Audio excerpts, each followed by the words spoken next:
নমস্কার বন্ধুরা, আমি শর্মিষ্ঠা। আজকে পটল আলু পোস্ত নিয়ে এসেছি। এইভাবে একবার খেয়ে দেখবেন, ভাত রুটি সব কিছুর সাথেই ভালো লাগবে। তো পটলটা ছুলে আমি এরকম টুকরো টুকরো করে কেটে নিয়েছি। পাকা পটল বীজগুলো ফেলে দিয়েছি। কড়াইয়ের মধ্যে দিয়ে অল্প কালো জিরে দিয়ে আলু কেটে রেখেছিলাম। আলুটা দিয়ে একটু লাল লাল করে ভাজা করে নিয়ে এবার পটলগুলো দিয়ে একটু নাড়িয়ে নিলাম। পরিমাণ মতো নুন হলুদ দিয়ে আমি ভালো করে পটল আর আলুর সাথে মিশিয়ে নিলাম। এভাবে কিছু সময় নাড়াতে থাকবো।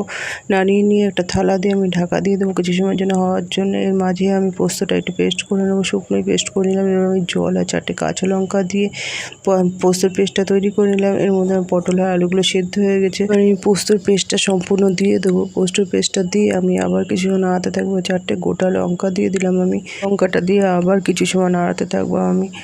নাড়ানোর পরে আমি একটা থালা দিয়ে ঢাকা দিয়ে দেবো কিছু সময় হওয়ার জন্য। এবার ঢাকাটা তুলে আমি ওর মধ্যে 1 চামচ চিনি দিয়ে আবার কিছুটা মিশিয়ে নিয়ে উপর দিয়ে সর্ষের তেল দিলেই আমার এই আলু পটলের পোস্তটা তৈরি হয়ে গেছে। এভাবে একবার খেয়ে দেখবেন, খুবই ভালো লাগবে। ভাত রুটি সব কিছুর সাথেই ভালো লাগবে।